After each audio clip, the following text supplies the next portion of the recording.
supposed to share I'm supposed to share the little knowledge I know about information architecture, user flow, and user journey with you guys. So hopefully I'm able to at least give you a little bit of value for this time you're spending. And thanks for taking the time to come for the Mr. meeting. Daniel, you're welcome. Please, can you please speak louder? Uh, okay. All right, guys. So thanks for coming out and for the session. Hopefully you can get value. I don't know, am I audible enough? Because I'm like screaming.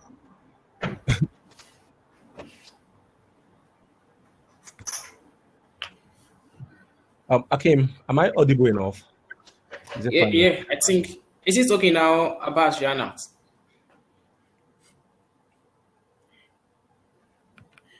Yeah, please continue. All right, great. So most of the questions I get from people, at least like few people I know, is they really don't understand what IA is, at least information architecture, but the shorter version or the abbreviated version is IA. And a lot of people don't know because, I mean, it's complex. It has its own complexity. So what I'll try and do now is, so I wouldn't go too deep into information architecture, but I'll try and like scratch the surface a bit so that you get context, you understand. So when you go out there and somebody mentions information architecture, you won't just be clueless. You at least be able to like give opinions and stuff. So what exactly is information architecture? According to the Information Architecture Institute, they defined it as said information architecture is about helping people understand their surroundings and find what they're looking for in real world as well as online. So essentially what this means is information architecture is just you presenting information to people in the most easiest way they can find it. Either they're finding it or you're bringing it to them.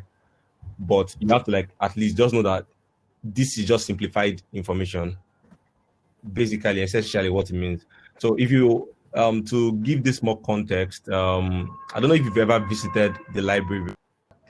So imagine you walk into a library, but it is not organized.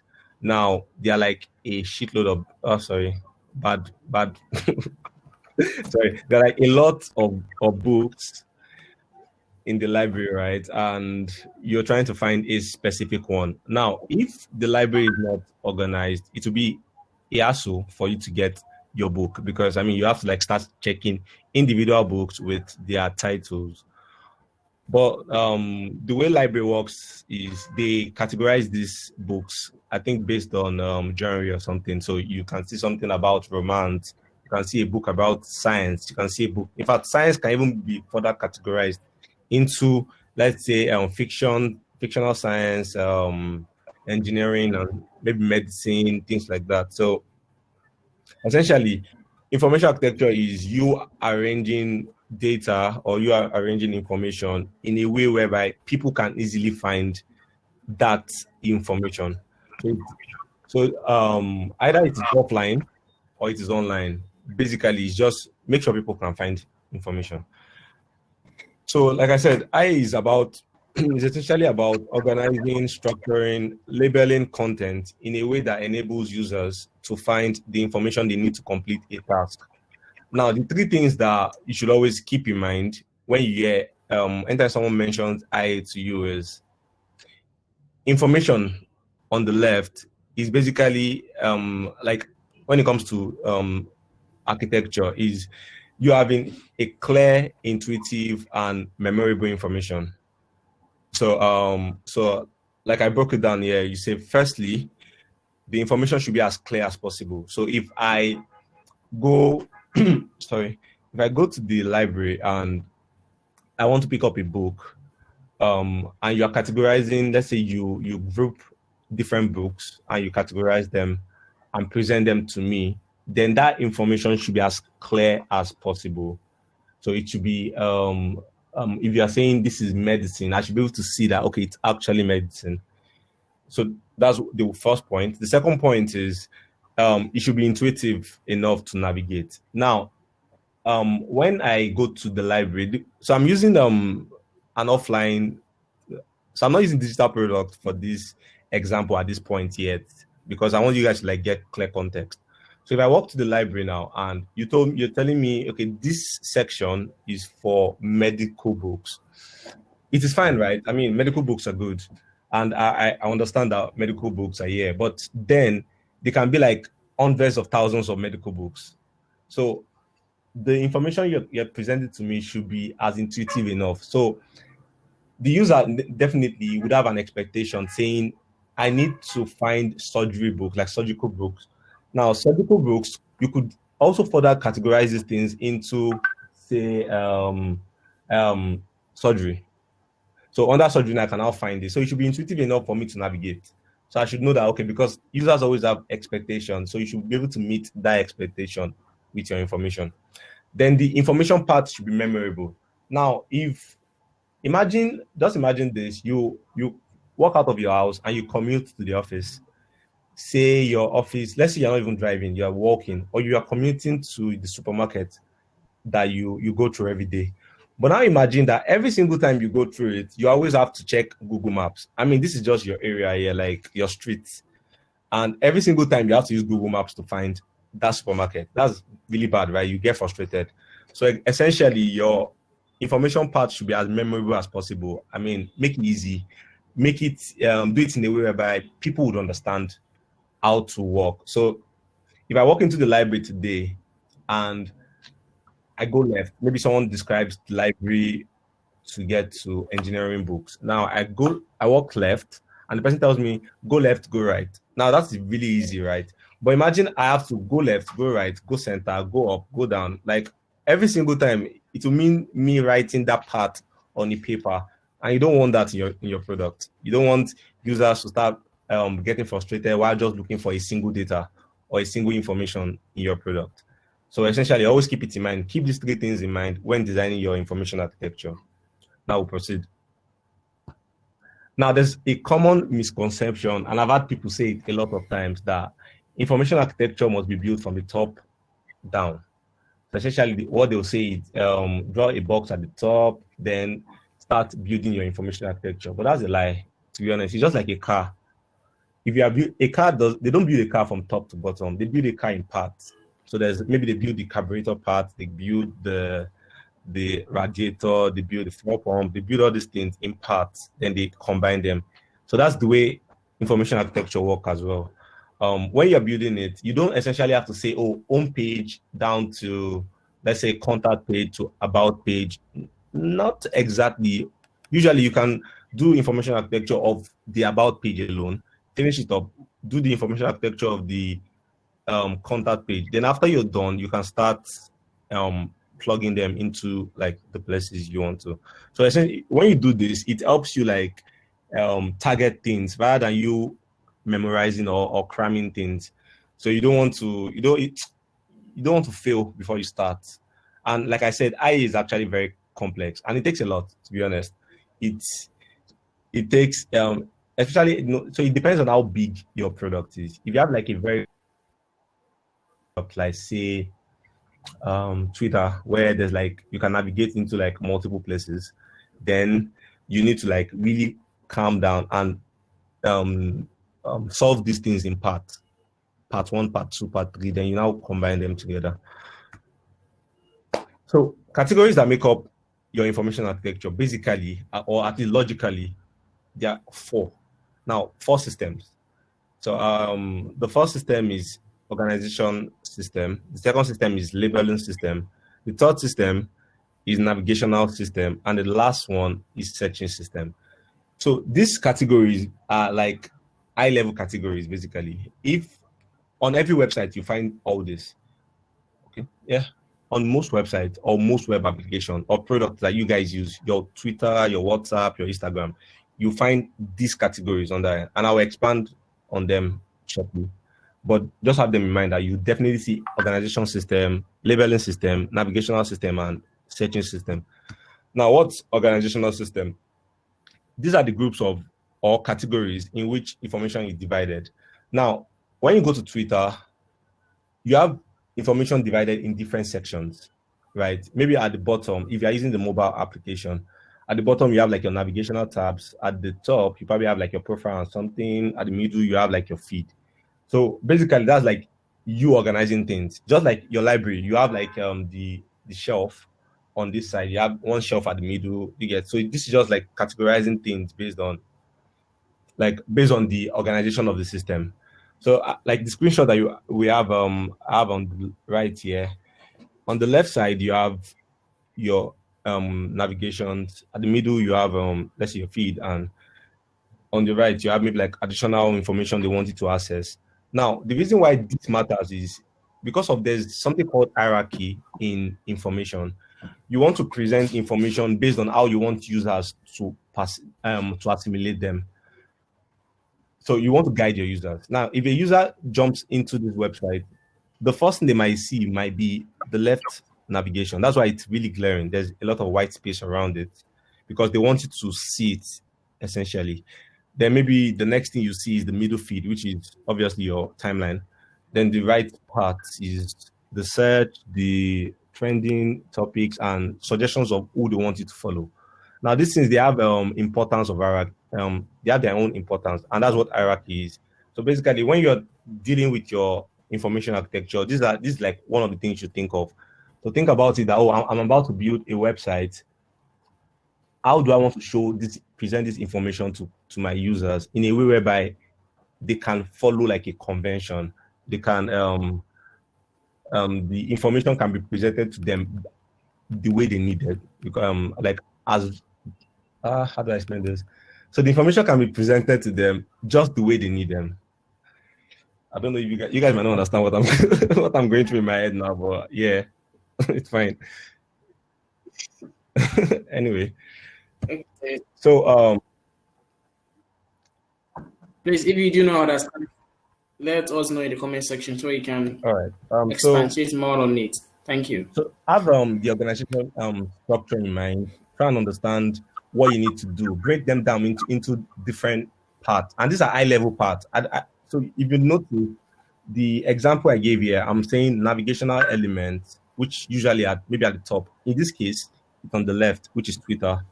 The hero element, hero could be anything. It could be the feed, it could be the content of your product or your website. Now, the reason why I'm not even touching the inside content is that will not make up the organizational structure. Your structure basically is just to cover the high level part, which is okay. I mean, and if you notice, Twitter is having it on the left, their navigation. Some websites will have it on the top, some will have it on the bottom or on the right. Now, try as much as possible to not focus on positioning when you're doing your IA, because at this point now you've not even visualized the system. So this is like the first part of what you're doing as a product designer or a UX designer rather. So you're not looking at it in where they will fit in, should it be at the top or bottom. Basically, what you're just thinking of is, okay, how do I give data, how do I give users access to this information? So you can group them like in an organization system. Then labeling system are important as well. This category involves like the ways to represent data. How do we avoid information overload on users? Now, like I said, Twitter has like a lot of things embedded in it. But then how do you present these things to people? How do you ensure that, okay, I'm not giving them too much to consume at the same time? So you can use labels. Yeah, so you can show just enough information to help people understand what kind of information they'll find as they dig deeper. Now, these labels are intuitive. And if you check it now, there are two things they did there. So they are using labels and icons. And this is like a trend in design. I'm sure a lot of people have seen it. There are products that uses only icons. Depending, if the icons are clear enough, then I don't know. I would not even support you not labeling your icons, because I have a friend that is like a label police, icon police, but then it's fine. So essentially, Twitter has been able to break down this navigation, these labels in a way whereby it is important to you. They're telling you there's an home. So if you need to find anything that has to do with your profile, the profile has been labeled. So when you click it, you would expect that, okay, I need to see things that has to do with me. Now, if you need to check maybe like messages or inboxes from people, there's a clear label here saying messaging. So like I said, after you've understood what to do in terms of like your organization of your system, then the next thing to start doing is thinking of the labeling. How do we label this? How do we label it in a way where users can now dig further, give them the most little information? So imagine this navigation here that you're seeing, this image, and imagine it having edit profile, having every single thing presented to you on this page. It will be a lot of information. So what you want to do is you want to reduce as much information as possible that you're giving to your users with labels. All right, great. So their navigational system. Now, this system is, to be honest, is actually one of the most complex when it comes to information architecture. I'll explain why. Like I said, this system involves thoughtfully created navigation. How would the user reach the goal? That's usually the question you should ask yourself. I mean, if a user wants to change their profile picture, how do they get there? So if you notice, I've been building this the entire thing progressively. So like I said, you understand the structure of your system first. And then I want to have header, I want to have footer, I want to have body elements, I want to have bigger. When you've done that, then you move to labeling them. Okay, let's label this in a way where now the next one is in navigational system. This system now is, to be honest, like I said, navigation in this case could be generally defined as a set of actions and techniques guiding users through the app or website, enabling them to fulfill their goal and successfully interacting with your product. Now,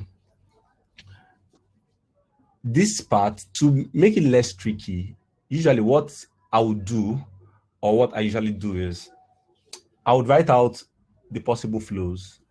So not flow per se, like, oh, I mean, a user wants to change their profile picture and I've already labeled my element. I have a profile, which is this on my navigation. What do? I want users to be able to change, edit profile picture. So what I can do is I can now start saying, okay, and this is not even using the tool. You can just pick up a paper and a pen and write profile picture, how did they get there? So you can write a profile, then you put like a dash arrow and say, okay, from this profile, they can click on it and it should show them like maybe like a profile page. Then the profile page can have like an edit profile page. Then the edit profile page can probably have like the what's it called?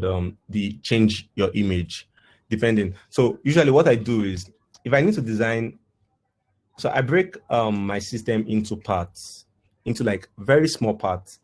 Then I go to check. Maybe I'll probably just pick up my Twitter, pick up my WhatsApp, pick up products that are out there and see some of the most common navigations that people have gone through. So every single product that we use, let's say social media, they have a profile. So you can check what Instagram has done. You can check what Twitter has done. You can check what TikTok has done and just see, okay, this is how they do it. Then you also check your own system. What exactly do you want your users to achieve? Then you try and break them down into pieces. All right. So like I said, it's a set of action and techniques that guide the user to a goal. Then there's now the searching system. Now this part is always very important in design, because in information architecture, obviously, because there are different kind of users, and this is where persona even comes up most times.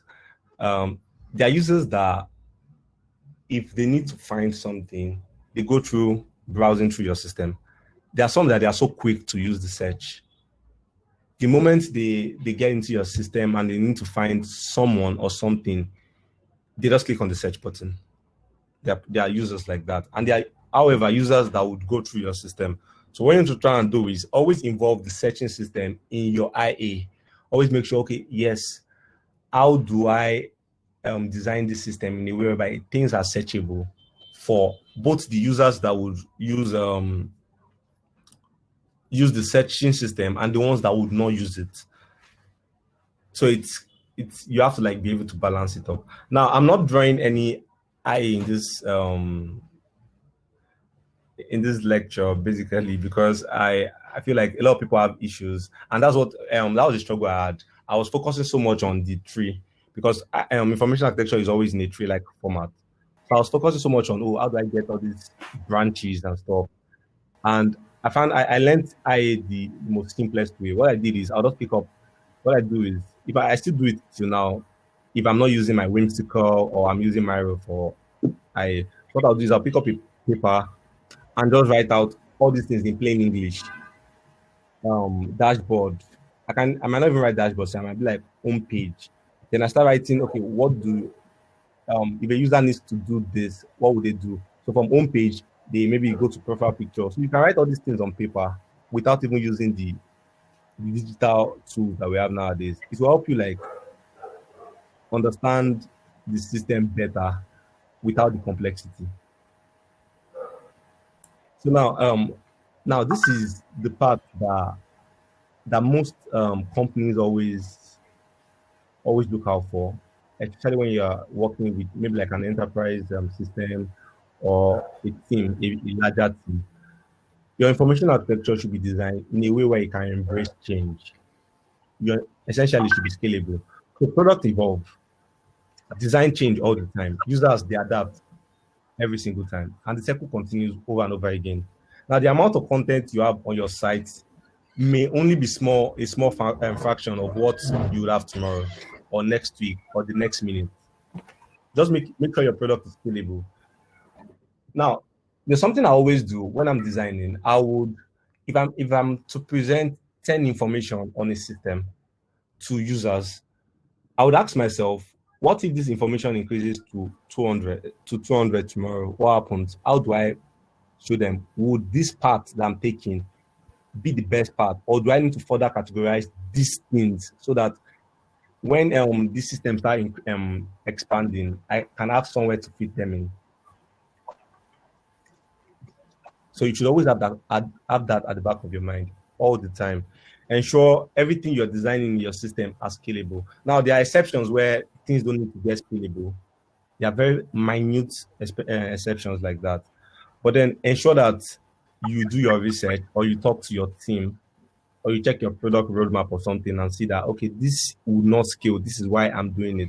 But I would always advise you to design your IA in a way whereby it can scale.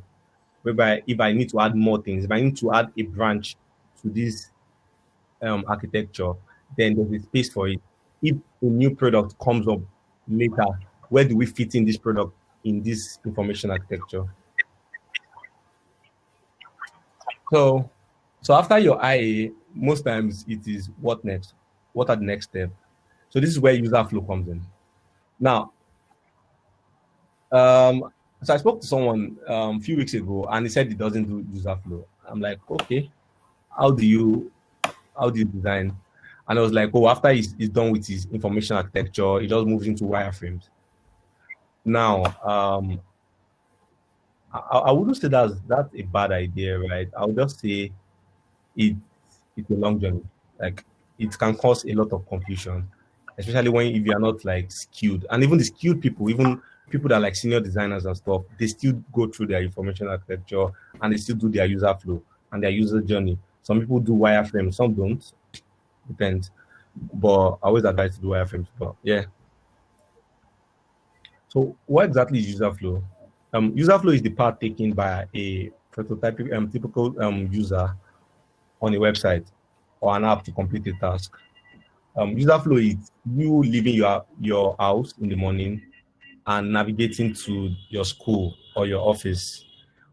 What are the steps you take to do that? That's basically what user flow is. So user flow is from when you're waking up in the morning, maybe you pick up your toothbrush, you brush your teeth, you jump into the bathroom, you take a bath, a hot shower, then you get dressed, then maybe you order a taxify or you go downstairs and or you go outside rather. Sorry, I stay upstairs anyway. Then you start your car or you just jump public transportation. There's a flow, right? And the end goal is for you to get to the office or wherever it is you're going to. So user flow basically are those steps that a user will take to get to that final destination. So now if you think about it, when you're done with your information architecture, you already have all this information. You have the like all the tiny parts that you need. Say, for instance, now you have a user wants to send money. maybe you're like piggyvest user or something, and the user wants to send money out to somebody. The end goal is for the user to send that money, right? But then the steps to take has been needs to be sorted out. But your IA has already helped you so much, and the reason why your IA has helped is at least in your IA now you already have like your dashboard, you already have like say a send money button, and you've accounted for all these things in your architecture. So basically, what you now do now is you now pick up all those things that you've written down, all those different blocks or parts. Then you now start drawing out the flow.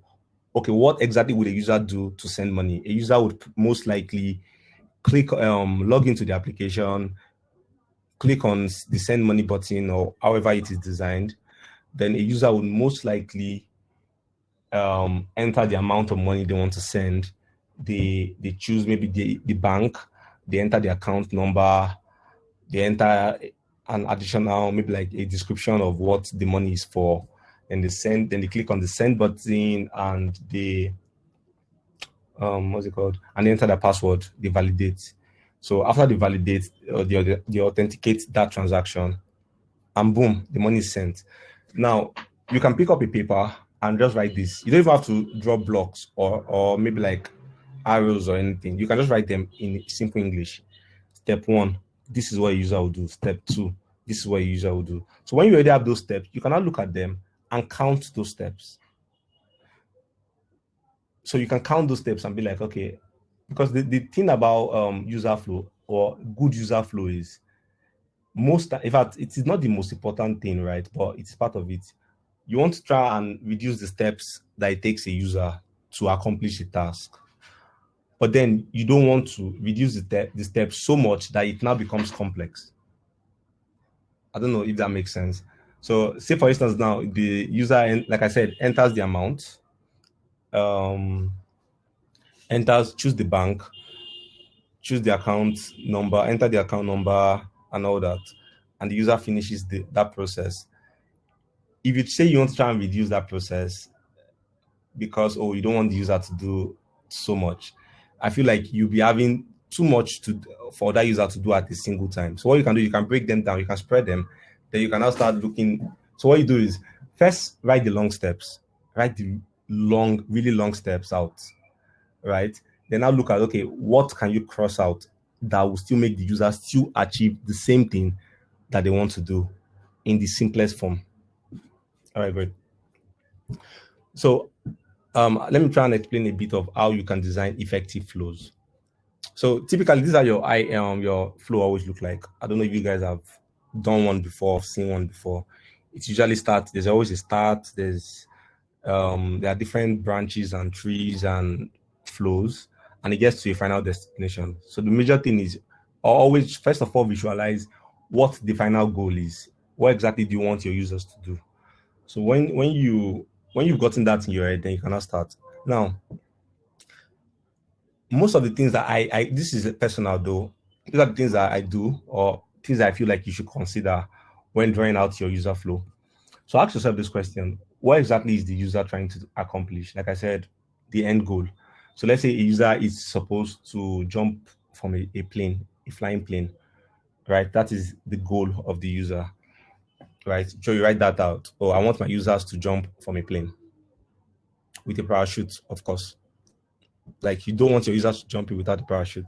Anyway, so what is important to that user, and what will give them confidence to continue? What exactly do you think would give your users like assurance or this confidence that okay, yes, I can actually do this?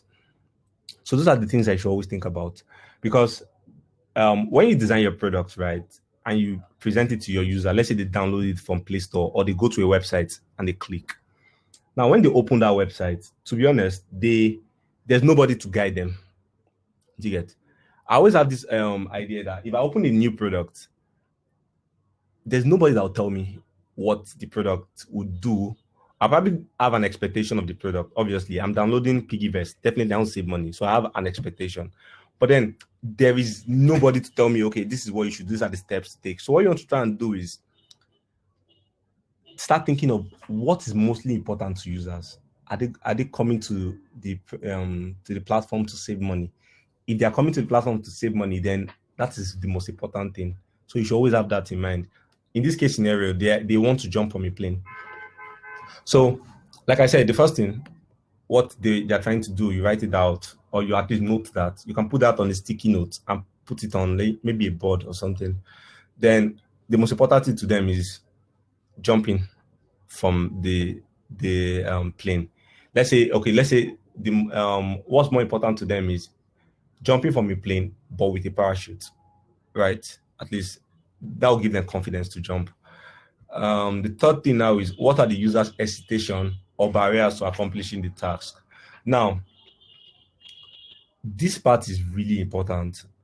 So I think that there's this. Let me use the word again, misconception to flows, thinking that flows are linear. So most times you just think, okay, flow is linear, like, oh, boom, from start to finish, and you forget all the contingencies that happen. I gave an example of you commuting from your house to the office every single day. Now, there might be like a flow. Maybe like every single day, you just wake up in the morning, you enter like a bus, and the bus passes like a particular route and drops you in the office every single day, right? Which is fine.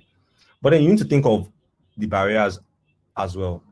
Maybe today you might be going, especially when you're staying in Lagos, there might be traffic tomorrow, or there might be an accident, or there might be a curfew or something, and your boss needs to like divert, or maybe your boss even breaks down on the way and you have to like take a bike. So which means you've broken the convention, which is the particular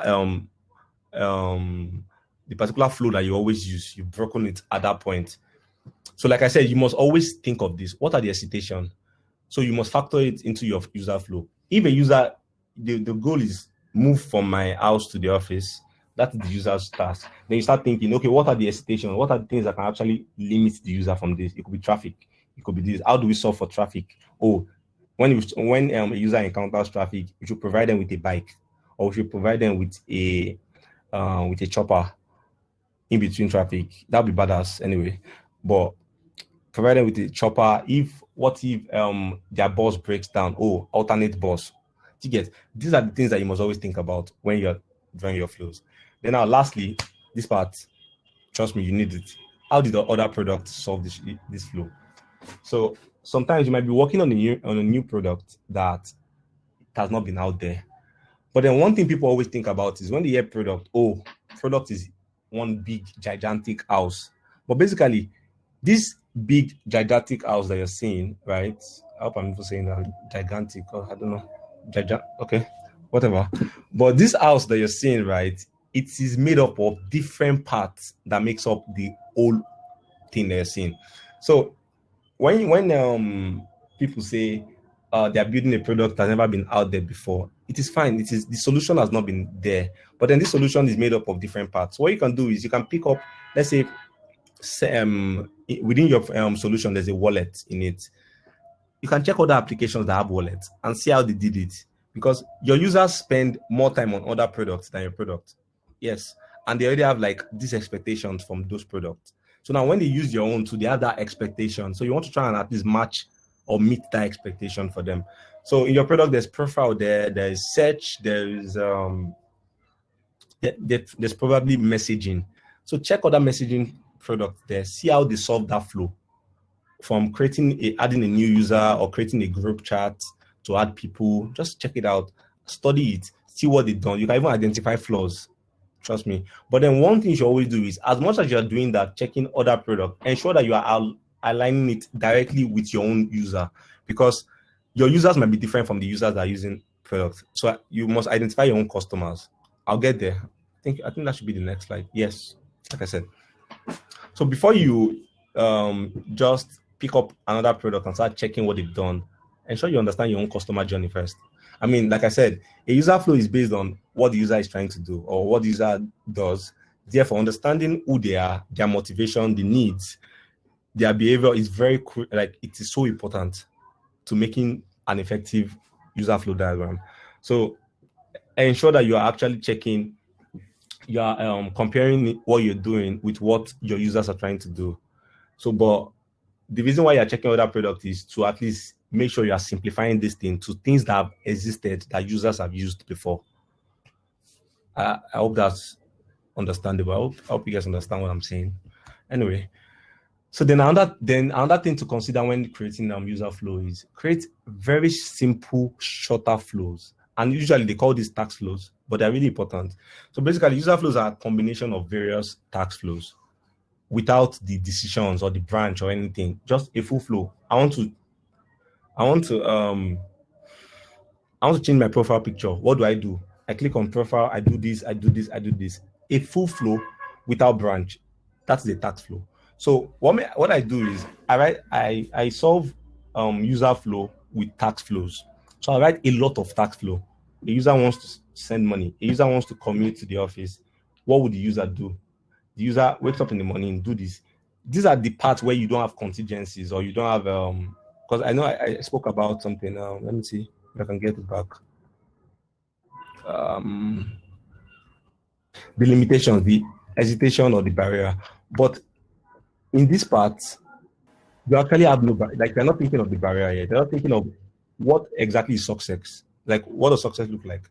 So you do that. So when you now do that, when you've identified all these little task flows, then you can now take those task flows, put them in your user flow board or whatever, and now start identifying the limitations to it. But at least this way, you know what success will be. Now, the only thing you're thinking of is what would hinder this success? What would hinder a user from achieving this?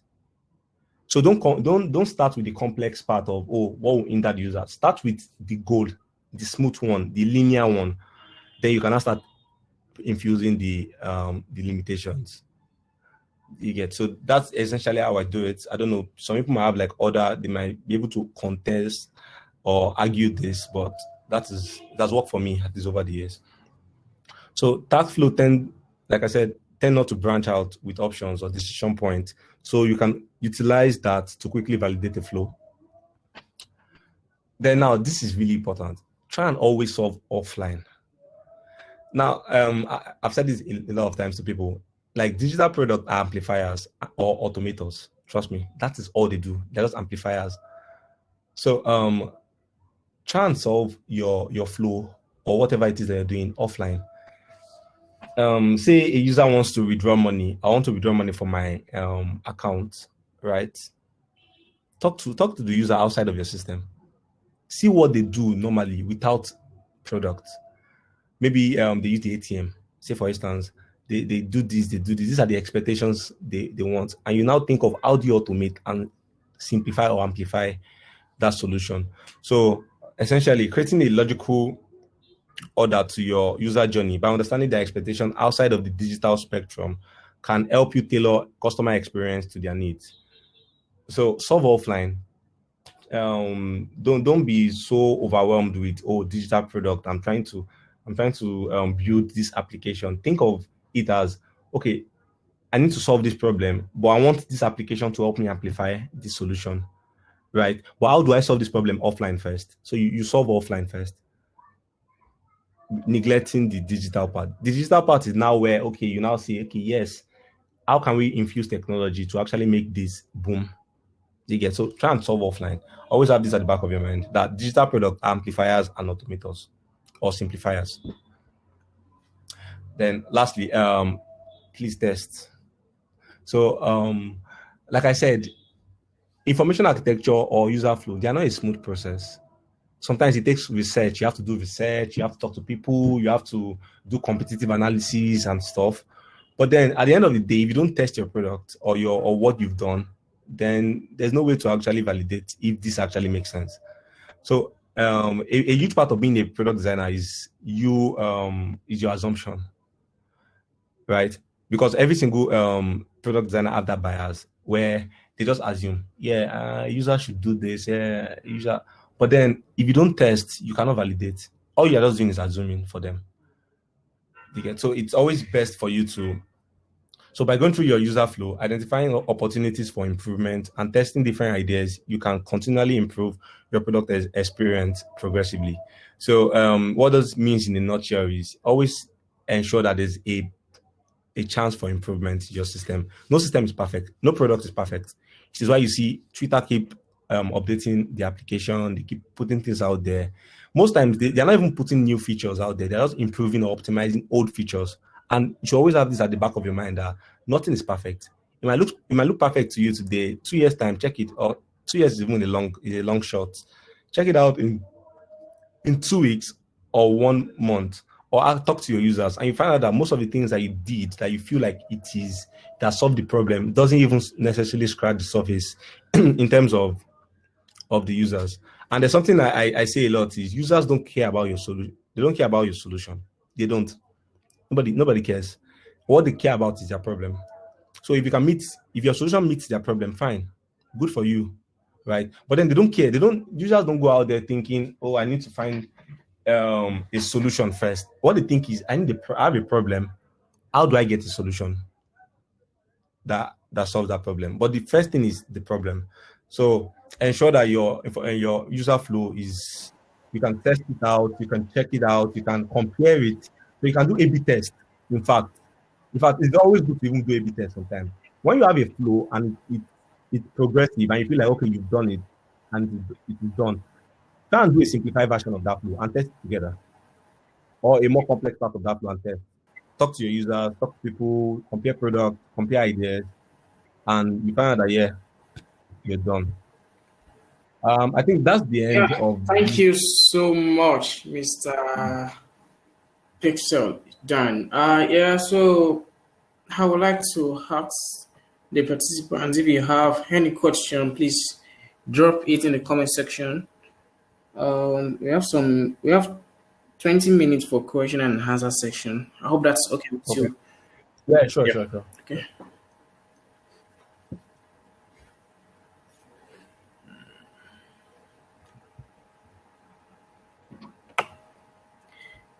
How do I get it? Oh, okay, sorry.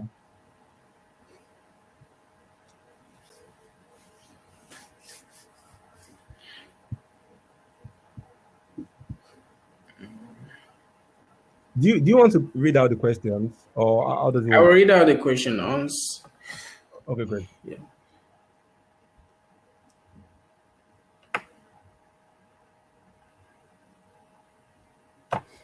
Please ask your question.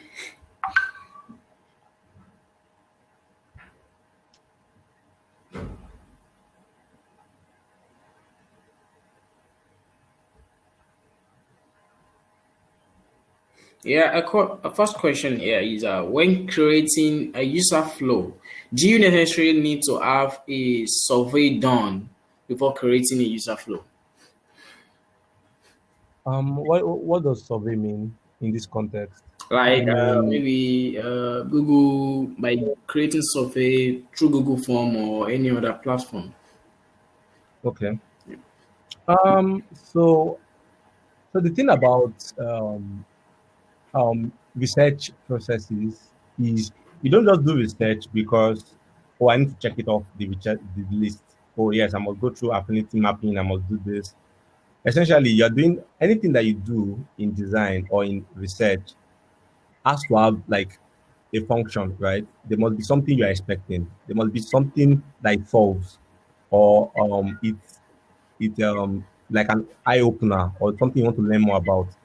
So I wouldn't say it is important for you to do survey. I would say if you feel like survey, you need to do a survey to get maybe like some data from like your users, then fine, you can do that. But survey doesn't necessarily align with user flow. Do you understand? So survey is just for you to get whatever it is that you feel like you're getting from your survey, it's fine. As long as you feel like you need that data. Maybe it could be biographic data, maybe you're trying to get demographic data, say, okay, like how many boys or girls, or you're trying to get a collective data, like, oh, how many people would like this, how many people would like that. Yeah, survey works. But then it doesn't say it might have an impact on the information architecture, right? Or the user flow, but then it is not a compulsory part. Like I won't say it's compulsory, you must do survey. If you feel like it is important for you, then you do it. I don't know if that answers. Yeah. Hope your answer was answered properly, Mr. Okeke Chinedu Daniel. So the next question is you mentioned earlier about tax flows. not including barriers compared to user flow. Please, could you further explain the difference? I think what the question is, can you explain the difference between user flow and task flow? Oh, okay. So in the most simple form, like the simplest form ever, task flows are like a it's like you defining a goal, little goals, like smaller goals. Um, like I said, like a task. I want to wash plates in my kitchen. What do I do to wash plates in my kitchen? I'm most likely, depending on maybe like location or where you stay or environment, you most likely wear an apron. I don't know, nobody wears apron anyway, but you go to the kitchen, you grab the sponge, you add soap to it, you put it inside water, and you wash the plates, and you rinse the plates, then you dry the plates, and you keep them, right? That's the task flow. It's like the simplest flow. Now, a user flow, however, could be what do people do living in a house, right? I mean, I'm living within a house. What do I do? So it could be many things. I could wash my plates, sweep my sitting room. But then tax flows are like the smaller version of it, like the smallest version of it, of those flows. Do you get? So you can now pick up your tax flow and be like, okay, in between my user flow, which is essentially living in my house, living in Lagos or something, then I have tax flows. So my tax flow number one can be washing the plate. My tax flow number two might be commuting to the office. My tax flow number three can be this. So you can now break those tax flows into multiple. So like I said, tax flow, user flow are like combination of like multiple tax flows, right? But now after you, like I said, after you finish the tax flow, then you now start breaking. Okay, what are the hindrances to this tax flow? So what are the hindrances for me to wash plates? Maybe when I get to the kitchen, there's no water, right? That's an hindrance. I might need to like maybe go and pump water downstairs, or I might need to like go to maybe like a storage unit within the house and take water from there. Those are the hindrances. Those are contingencies. Do you get? But then the first thing you're doing is okay. What is the flow to wash your plates? So that's essentially the way I can differentiate it without using product. So like yeah, that's it. Okay, thank you. So the next question is, I think this guy is trying to, he wants you to explain further about user journey, what it entails. Okay. Okay. So user journey is well, so user journey is you understanding the motivation or the needs of your users outside of your product, right? It is you checking, okay, at least what are their expectations, what are the things that they really want, what are the problems you're solving for them, and what journey do they essentially take to solve this problem. It could be maybe like there's an existing solution for them. It could be you just speaking to them, but then there's a journey for every user, or like you can categorize all your users together and be like, okay, this is the journey for them. Then now I now want to create user flow for them to reach that journey. I don't know if that makes sense. So like the journey is like, oh yes, this is like the overview of what they do, of what they are, of who they are, of their expectations, of um what's it called? Yeah, of their expectations, of what motivates them, their pain, things like that. Everything encompasses what make up their journey, right? But then user flow is now okay, how do we identify those journey and how do we make sure that they get to a goal? How do we solve a goal for them? Or how do we solve goals for them? Plural. Yeah. So that's Thank like you. the way I can explain it there from my head. Okay, the next, okay, will a tax flow be something like logging in and then and then a user flow is sending money, which will include logging? Yeah, I think this one is trying to bring an example like, is a tax flow something like logging in and signing up, and then a user flows like sending money, like taking an action? Can you expatiate more on that? I think I just talked about it now, saying that tax flows are basically smaller chunks of tax, right? Like I said, washing plates in your kitchen. So your user flow is everything that a user would do in your system, right? Tax flows are like what would the user what is the most minimum steps the user would take to achieve this goal. So like you said, signing in or logging in. logging in can be a task. It can just be a task flow. Oh, the user wants to log in. What do? They enter their email address, this, right? That's the task flow. Doesn't mean when you check your user flow, you will not still see logging in there. So, but your user flow just encompasses a lot more. So, like every single thing, or every single thing that aligns with sign up, ticket, or with other things that they can do, the contingencies, the branches, or maybe if they don't remember their password, they could like click this ticket. But then so that is what a user flow would essentially have, right? But a task flow can now be broken down into pieces. So like say, for instance, I'm logging in. Logging in is a task flow. So I can now create another task flow called forget password. So what is the task flow for forgetting password? For recovering your password, you do that one too. Another task flow could now be login with fingerprint or face ID. That's another task flow. So these are smaller task flows, and they have like a goal, right? The goal is recover my password. The goal is log into the system. The goal is log in with my facial ID. To get so there are smaller chunks of user flow. Yeah. So the way you now do it is sorry for cutting you. So the way you now do it is after you've done those your task flows. So your task flows now, because you've done them into pieces, you can now take them and have a board, which is like a user flow diagram board, and be like, okay, user A wants to log into the system. Then you can now take that login flow, you add it.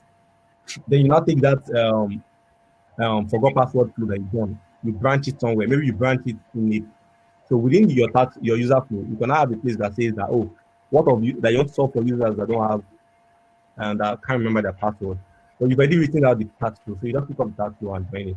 So it's not like you're thinking of all those complexities again. You've already broken the complexity into chunks. Then you can now take those those smaller chunks and now start adding them to your user flow. Yeah, thank you so much. So the last question here is there any difference between user flow and site map? Yeah. Yeah. No. Yeah. So your sitemap is so I always call sitemap dumping ground, right? Like dumping ground for everything. So the way I build my sitemap is so let's see for instance now I'm building an e-commerce website, right? And I want to create a sitemap for it. Now my sitemap can have a lot of things. Purchasing item, I'll write every single thing out from how it should be navigated through. So your IA would help you essentially in this point because now after you've written out every single branches that you think your product would do, then you can start taking those things and start arranging them in terms of like hierarchy or architecture and be like, okay, yeah, I have my sitemap here. I have all the things that a user can do or would need in a system. Then I'll start arranging them. So you can now do it like your IA. Some people do their sitemap after their IA. I don't know why, but it depends. But then if you are going to compare it to user flow would now mean you have like you can visualize every single thing that your site does or every single part of your site, which is the sitemap, like all the parts of your site. Then you now start taking those parts and now start creating a flow, a journey through them. This is what a user would do to do this. This is what a user would do to achieve this. A user wants to purchase a product. What do? They most likely will browse through a category or browse or do a search for what they are looking for. So what you can do is after you have your sitemap or you have your architecture, then you can start building your flow. Yeah, that's all. Yeah, thank you so much. Another question from my DM now. The question is, what are some sites that you could recommend for creating a user flow and high hay? I don't know if you're asking about the tools that you can use or the site to learn. I don't know. What am I I supposed think to the say? site like maybe Whimsical, Miro. Oh, can I type? Okay. Shit, I should have added this. So sorry. So I didn't want to like focus on tools, right? Because I'm not so big on tools essentially. So I always try and teach people in a way whereby you don't need tools. You don't depend on tools to learn. So like I keep saying, you can use your pen and paper, but to present it maybe like in your place of work or something, then you can want to use whimsical to like show it. So there's Miro, there's whimsical. You can even use Figma. Depends. Just that it's more stressful because these guys have already created it in a simplified version. So there's even diagram.net. So I don't know if you can type this out for them. Yeah, I'll share it. I'll share it. Thank Yeah, diagram.net, whimsical, Miro. There are a lot of them out there. So you can even just Google search this. you. Thank you so much. Do you have any question, anyone?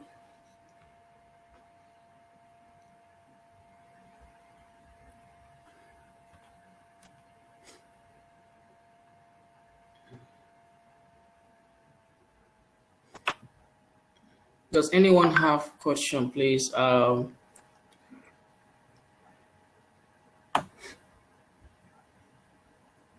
let me see. Okay. Yeah, greeting you from the comment section, Mr. Daniel. Thank you so much for joining this section. Thank you, thank you, thank you. Hi guys. So, yeah, please can you please show your face? Let's know you. My face. Yeah. What went close to? Sorry. I'm sure. Wow. I'm just joking. Hold on. Give me a sec. Okay, no.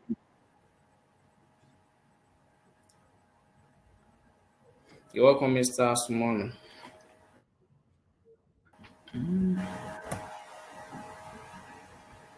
Please, let's talk about what we learned here today on Twitter, Facebook, Instagram, LinkedIn, and tag FOF Ilorin.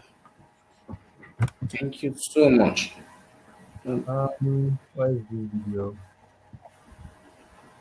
Oh, Okay. Miss Abigail is meeting you. All right, guys. This is Daniel. So if you even meet him anyways, just say hi, Daniel. So we answer you. Thank you so much. So I'll be sharing a link to our WhatsApp community if you would like to join. Let me type it. There's everyone here has joined our baby community.